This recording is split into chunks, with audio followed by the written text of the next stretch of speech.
मंजिल ने हौसलों से कहा तेरे बस की बात नहीं। हौसलों ने मंजिल की आंखों में आंखें डाल के कहा चल झुट्टी, तेरी इतनी औकात नहीं। तो रसगुल्लो डीजे तो पड़ोसी के घर के सामने बजने वाला है। जय हिंद और आज की क्लास में आपका स्वागत है। और आज हम आपको पढ़ाने वाले हैं विदेशी यात्रा द्वारा भारत का वर्णन। जो विदेशी आए थे उन्होंने किताब लिखी थी, उन्हें पढ़ाने वाले हैं आज की क्लास में। तो देखिए, पहला है हेरोडोटस। हेरोडोटस इसने कौन सी पुस्तक लिखी है? इसने लिखी है स्टोरिका। कौन सी लिखी है? स्टोरिका। कौन सी लिखी है? स्टोरिका लिखी है। और मेगास्थनीज सेकंड है। मेगास्थनीज इसने लिखी है इंडिका। कौन सी लिखी है? इंडिका लिखी है। तो ऐसा करता हूं कि मैं पहले सारे नाम लिख लेता हूं, उसके बाद आपको पुस्तक लिखा दूंगा। तो देखिए, ये लिख चुकी, तो मैंने दो पढ़ा दी हैं। और तीसरी है टालमी। टालमी ने कौन सी पुस्तक लिखी? टालमी ने लिखी जियोग्राफिका। कौन सी लिखी? जियोग्राफिका। और चौथे स्थान पर है प्लनी। प्लनी ने लिखी है नेचुरल स्टोरिका। कौन सी? नेचुरल स्टोरिका।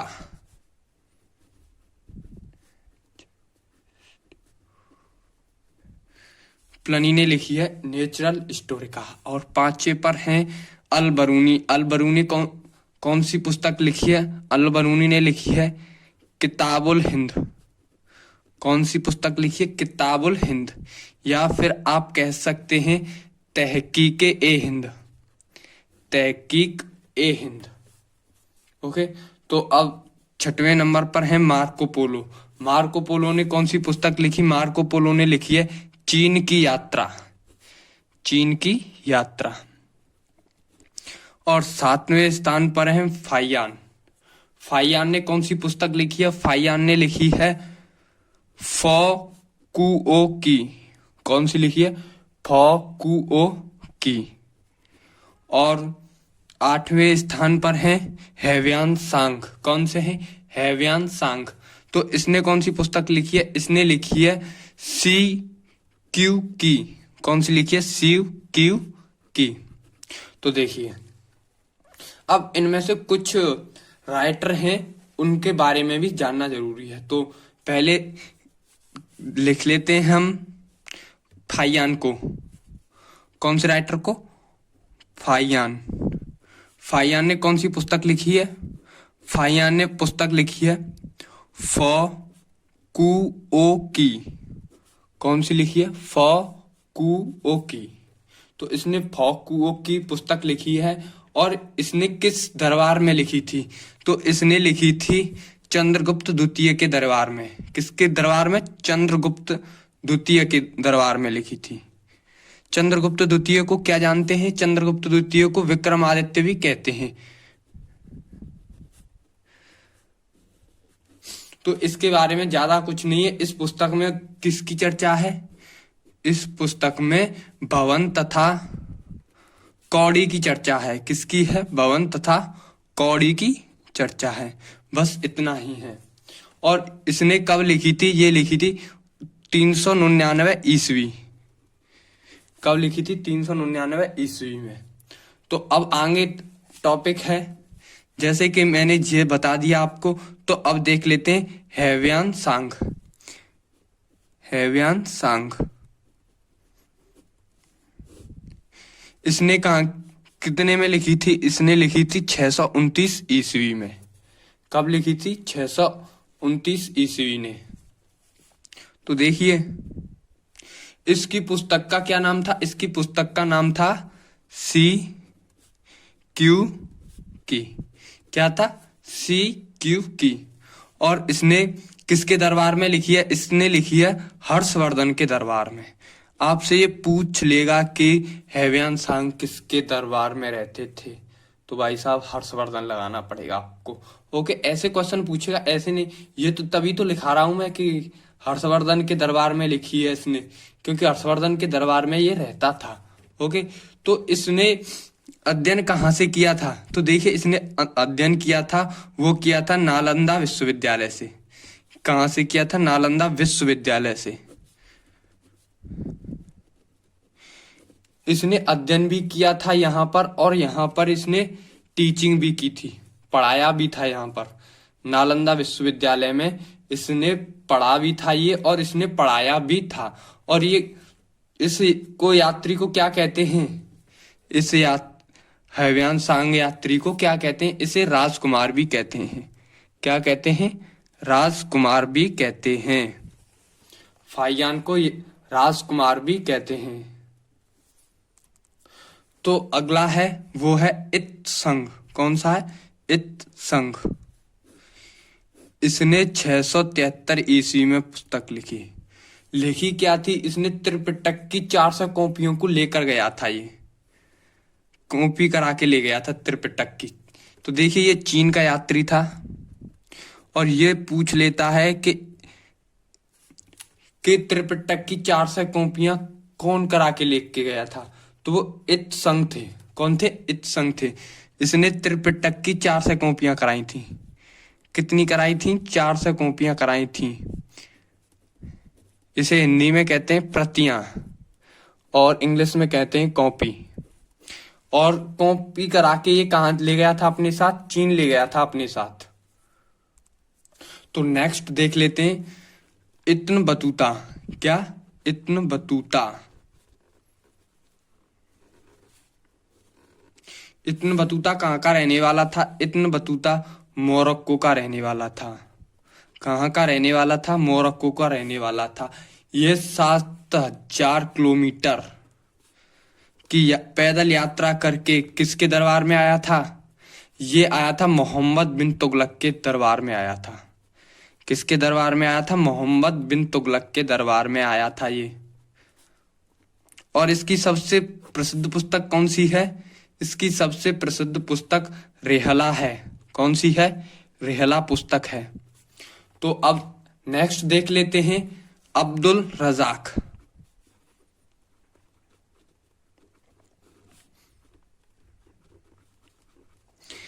नेक्स्ट देख लेते हैं अब्दुल रजाक।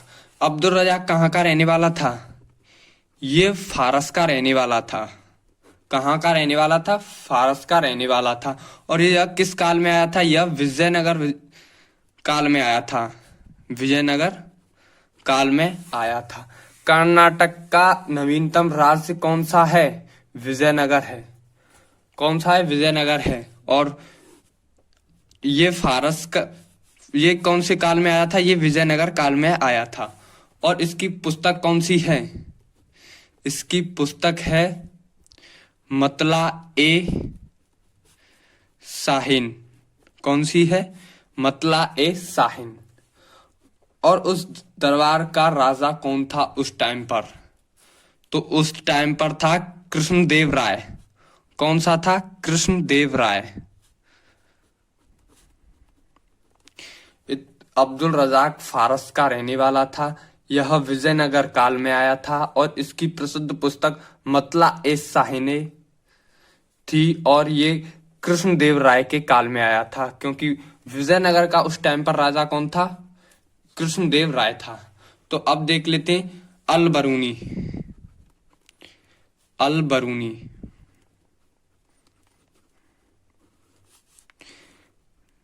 अल बरूनी की बस पुस्तक का नाम ही पूछा जाता है, और कुछ नहीं पूछा जाता। अब तक जितने क्वेश्चंस पूछे गए अल बरूनी से, तो उसकी पुस्तक को लेकर ही पूछे जाते हैं। इतना नहीं पूछा जाता वो कहाँ का था, किस दरबार में आया था, तो ऐसे नहीं पूछा जाता। तो इसकी खाली पुस्तक ही पूछी जाती है। तो इसकी पुस्तक है किताबुल ए हिंद। किताबुल ए हिंद।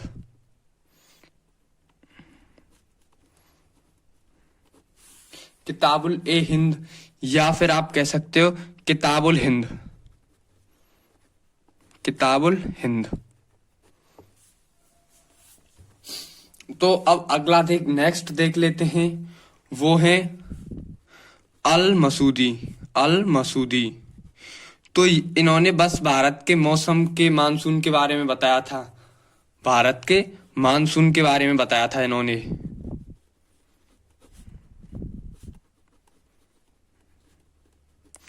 और एक मोस्ट इम्पोर्टेंट क्वेश्चन बताऊंगा आप। एक पुस्तक है और उसका कोई भी लेखक नहीं है, तो वो पूछी जाती है कि इसके लेखक कौन है। तो वही क्वेश्चन है जो कि मोस्ट इम्पोर्टेंट है। इस बार एसएससी जीडी में भी पूछा गया था, यूपी पुलिस ने भी पूछ लिया है और आरबीआई ने भी पूछ लिया है, तो इसलिए बता रहा हूं मैं। देखिए उस पुस्तक का क्या नाम है। Periplus of the Erythraean. Periplus of the Erythraean Sea. क्या नाम है इसका? इसका नाम है Periplus of the Erythraean Sea. तो इसके अगर आपसे पूछ लिया जाए, उसमें ये नहीं आएगा कोई भी नहीं है, लिखी तो है इस पता, इसमें लिखा आएगा ऑप्शन में कि अज्ञात। क्या लिखा आएगा? अज्ञात। अज्ञात का मतलब जानते होंगे आप, पता नहीं। ओके, तो आई होप आपको ये समझ में आ गए होंगे। तो आज तो हमने विदेशी यात्रा वाले करा दिए हैं और अब साहित्य पर बढ़ते हैं आगे। साहित्य कराएंगे, आज के कुछ क्वेश्चंस कराएंगे साहित्य में से, फिर कल क्लास में देखेंगे। तो गाइज अब पहुंच चुके हैं आप अजीब दुनिया में, साहित्य। तो साहित्य में क्या मिला है? साहित्य में आपको लिखित स्रोत मिले हैं। क्या मिले हैं? लिखित स्रोत। साहित्य में आपको लिखित स्रोत मिले हैं और प्राचीन इतिहास की जानकारी मिली है। क्या मिली है? प्राचीन काल की जानकारी।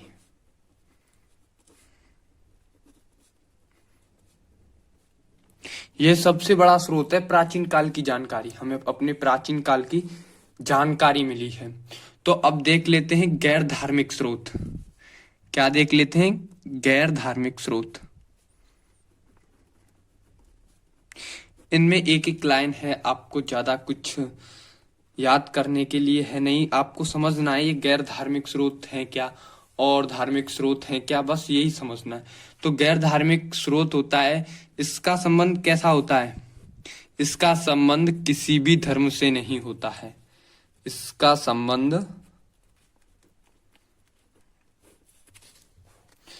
संबंध किसी भी धर्म से नहीं होता है।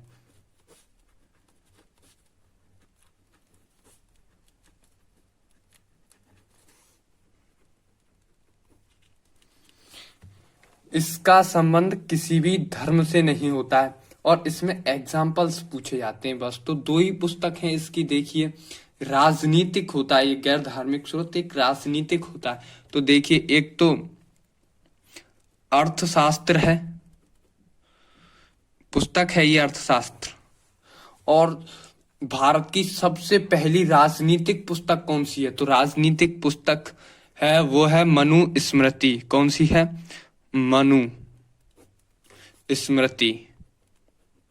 ये भारत की सबसे पहली राजनीतिक पुस्तक है और गैर धार्मिक पुस्तक भी है।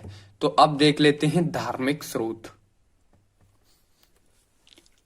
धार्मिक स्रोत का संबंध भाई साहब किसी न किसी धर्म से होता है। किसी न किसी धर्म से होता है।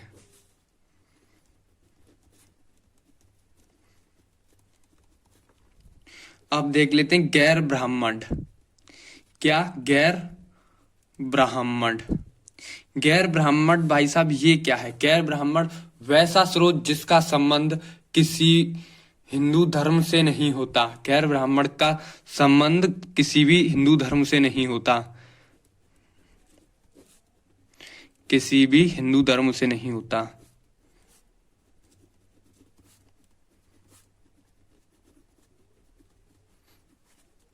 और ब्राह्मण का अब मतलब समझ ही चुके होंगे कि किसी भी धर्म से होता है, किसी भी हिंदू धर्म से होता है ब्राह्मण का। ब्राह्मण जो गैर ब्राह्मण का तो भाई साहब किसी भी हिंदू धर्म से नहीं होता संबंध, और ब्राह्मण में तो भाई साहब हिंदू धर्म से ही संबंध होता है। तो अब देख लेते हैं जैन साहित्य। जैन साहित्य देखिए इसकी भाषा कैसी थी जैन साहित्य की। जैन साहित्य की भाषा प्राकृत भाषा थी और इन्हें क्या कहते थे, जैन धर्म वालों को कहते थे आगाम, आगाम भी कहते थे।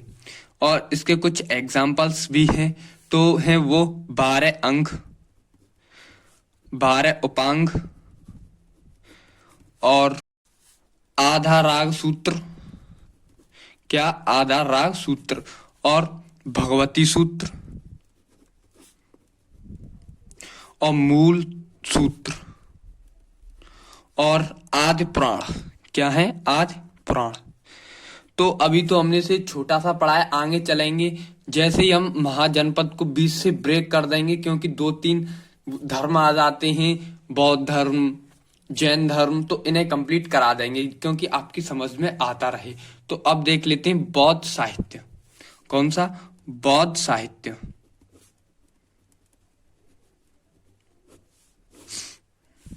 बौद्ध साहित्य की भाषा कैसी थी? पाली भाषा थी। अभी छोटी छोटी जानकारी दे रहे हैं, आगे क्लास में जाकर आप देखेंगे तो इनका एक एक क्लास अलग से होगी। ओके, तो देखिए बौद्ध साहित्य की भाषा कैसी थी? पाली भाषा थी। और इसका ग्रंथ क्या था? इसका ग्रंथ था जातक ग्रंथ था। और बुद्ध के पूर्व जन्म से की 200 जानकारियां हैं इसमें। इस जातक ग्रंथ में कितनी जानकारियां हैं? बुद्ध की कितनी जानकारियां हैं? इसमें 200 कहानियां हैं। बौद्ध की जानकारियां कह सकते हैं या कहानियां कह सकते हैं, क्योंकि बौद्ध के बारे में बताना है। और देखिए अब है नेक्स्ट ललित। क्या है? ललित विस्तार। ललित विस्तार में महात्मा बुद्ध की पूरी जीवन की चर्चा है। ललित विस्तार में महात्मा बुद्ध की पूरे जीवन की चर्चा है। और अगुत्तर निकाय में 16 महाजनपद की चर्चा है। कितने की? 16 महाजनपद की चर्चा है। अब हम 16 महाजनपद पढ़ने वाले हैं। और बौद्ध धर्म को सबसे पवित्र पुस्तक कौन सी है? बौद्ध धर्म की सबसे पवित्र पुस्तक है त्रिपिटक। मैंने पढ़ाया था आपको कि त्रिपिटक पुस्तक को कौन 400 कॉपियां करा के लेके गया था? कौन 400 कॉपियां करा के लेके गया था त्रिपिटक की? इत संघ। कौन करा के लेके गया था? इत संघ करा के लेके गया था। वो कहाँ का था? चीन का रहने वाला था। और त्रिपिटक पुस्तक को 3 समूह में बांटा गया है। कितने समूह में? 3 समूह में बांटा गया है। इसकी त्रिपिटक की 3 पुस्तक हैं।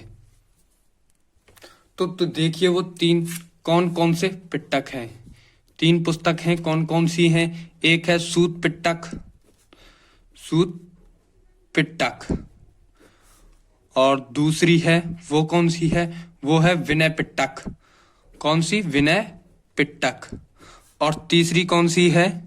तीसरी है अधिमम पिटक। कौन सी है? अतिमम पिटक। तो अधिमम पिटक, अब इन्हें विस्तार से समझाते हैं। देखिए सूत पिटक यह सबसे बड़ा पिटक है। कैसा पिटक है? सबसे बड़ा पिटक है ये। बौद्ध धर्म का सबसे बड़ा पिटक कौन सा है? सूत पिटक है। विनय पिटक यह सबसे छोटा पिटक है।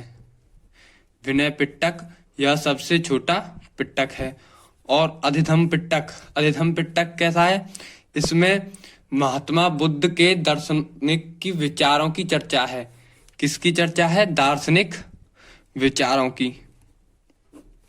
अधिधम पिटक में महात्मा बुद्ध के दार्शनिक विचारों की चर्चा है।